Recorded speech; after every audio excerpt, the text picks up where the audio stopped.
If y'all don't know who I am, I'm Keelan McGivney. I'm the president of the UL Political Science Club, and we wanted to host this debate for you today so that you could get two sides of an argument that's been going on since pretty much the beginning of politics, which I guess is the beginning of time. And we have two brilliant professors here to debate for you. Taking up the net positive side will be Dr. Bryan-Paul Frost. He got his bachelor's degree at St. John's College in Santa Fe, New Mexico, and it's in an all-required liberal arts curriculum based on the great books of the Western world. He has a Master's of Arts in Political Science from the University of Toronto and a PhD from the University of Toronto. The major is political theory and his minor was international relations and comparative politics. He is the James A. and K. L. Crocker Endowed Professor of Political Science here at UL, and he's also an adjunct professor in our philosophy department. Defunct philosophy department. We're sorry. Board of Regents. But He still teaches- all kinds of courses. All kinds of courses. Okay. He still teaches many courses here in the political science department, though. American political thought, political philosophy, comparative politics, world politics. So you still have many opportunities to take some great classes from Dr. Frost if you'd like. And taking up the net negative side of our debate today is Dr. Swanson, who has a bachelor's in computer science from the University of Illinois, Urbana-Champaign, a master's of arts in political science from Eastern Illinois University, a JD from Southern Illinois University with a concentration in U.S. constitutional law, focusing on civil liberties and civil rights. He has a PhD in political science from the University of Kentucky. His major was American politics with emphasis on judicial politics and a minor in public policy. He's the pre-law advisor here at UL. He teaches pre-law courses and advises the UL Law Club. And he has written many articles analyzing religious liberty and freedom of speech that have been published in law journals all across the country. So you have some very brilliant minds debating this topic for you today. They're going to say a prepared defense of their beliefs, and then you guys are going to have time to ask questions, which they will answer either to each other or to you. It's going to be really great. So please give them your undivided attention.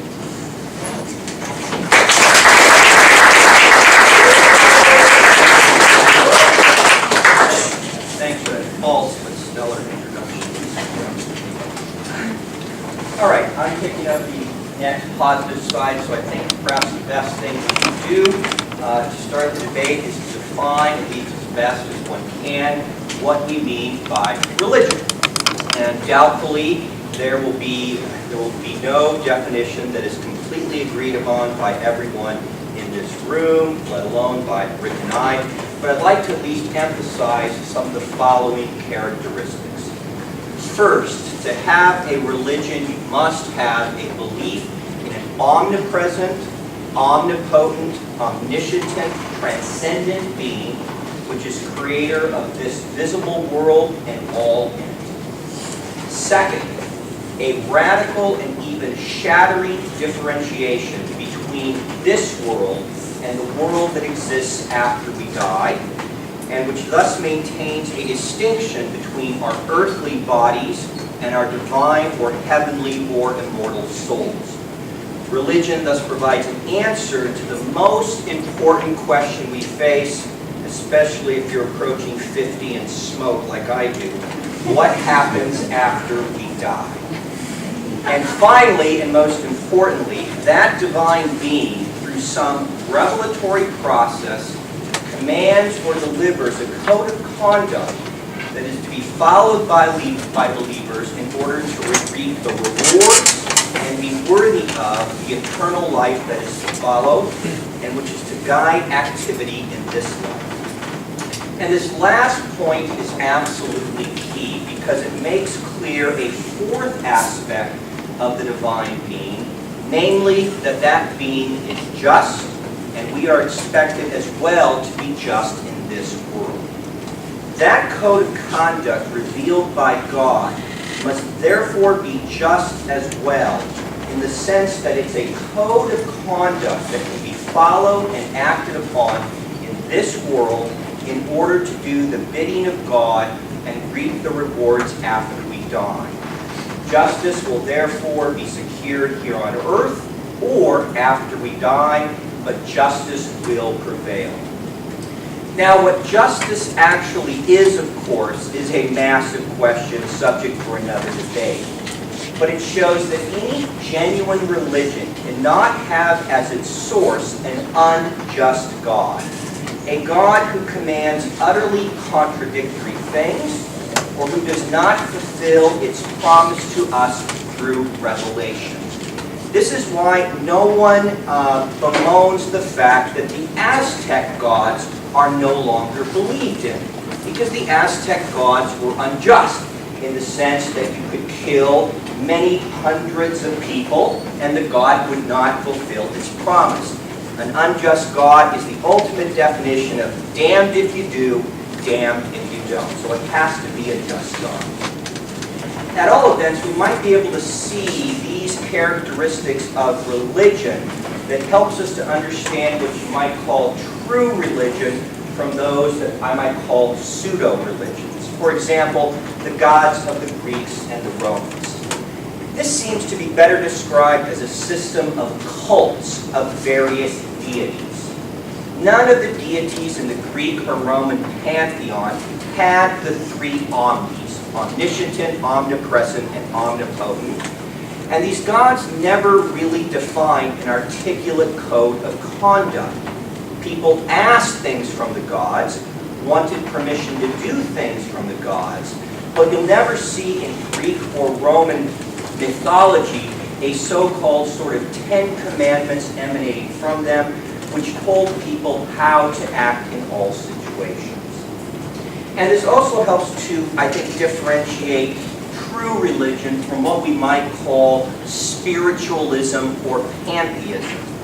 Here as well, you lack an omnipotent creator and a definable code of conduct, as well as a distinction between this world and the beyond.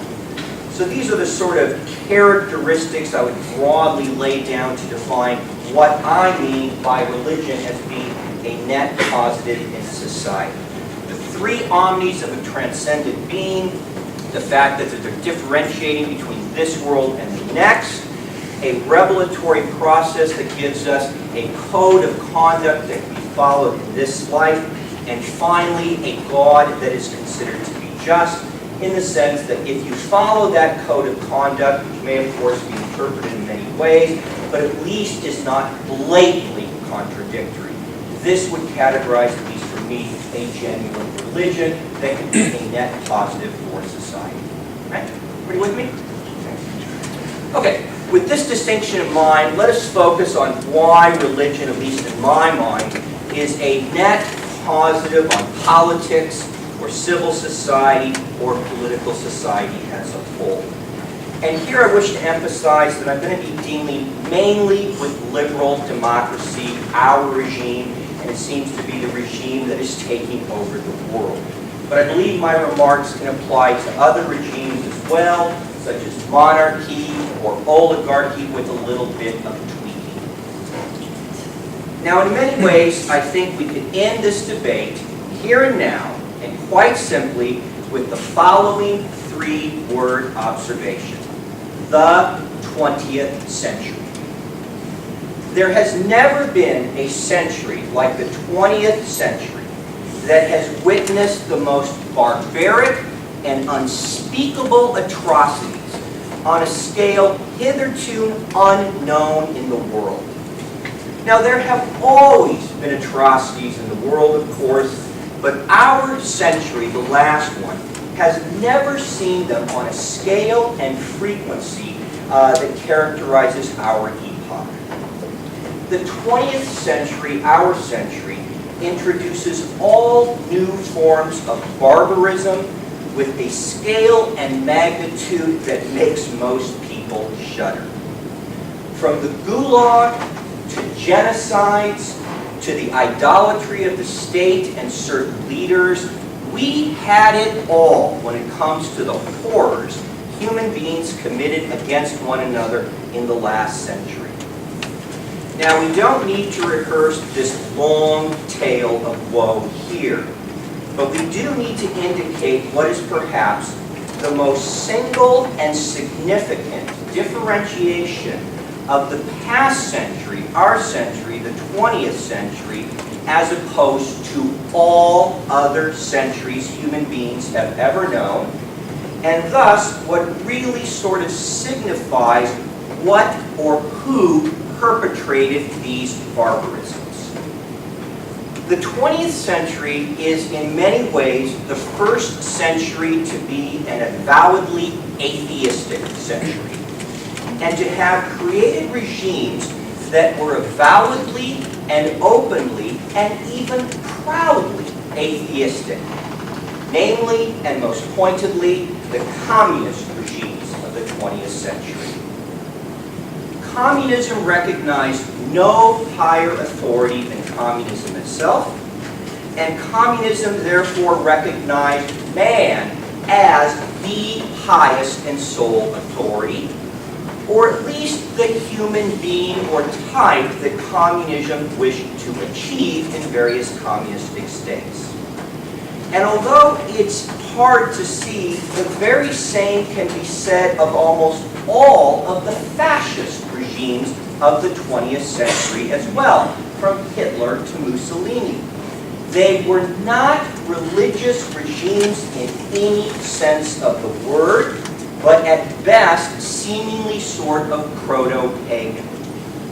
Now, although fascism loathed communism, and although communism loathed fascism, what each have in common, and really makes them no different in kind, is the deification of man, or in the case of Nazism, of a particular race, as the sole, only, and highest authority, and that the state or ideology could justify any particular action at once against its enemies because they were the sole, only, and highest authority.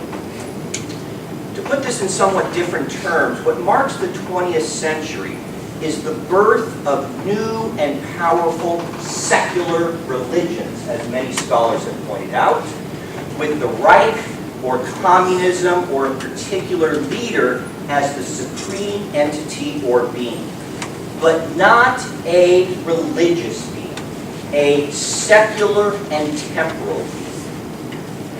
Now, of course, the term secular religion is an oxymoron, a contradiction in terms. For what is genuinely religious cannot be uniquely and wholly secular. But this is precisely the problem that the 20th century revealed. What happens when what is secular is treated religiously and is in essence deified? Or to say the same things according to our debate topic, what happens when what is genuinely and properly religious drops out of the political question? Quite simply, the potential and likelihood for unspeakable horror. Now, there is nothing that limits human beings from doing whatever they choose to do. And let's face it, when left to do what we wish to do, we're not going to tend to reach to the stars or the heavens, but to descend to the abyss. I only have to ask you what you generally do on weekends when you should be working on my papers versus what you probably are doing down at the strip. Okay? Now the state or ideology or a leader can indulge in whatever practices they wish, precisely because they are a secular religion or highest authority, and they alone set the limits on human conduct and activity with predictable results for any person who might dare to disagree with them. Why respect or listen to or even tolerate the life of your opponents when you have defined yourself, the state, or your ideology as possessing all truth? And this is precisely the problem for any and all democracies, even liberal ones like our own.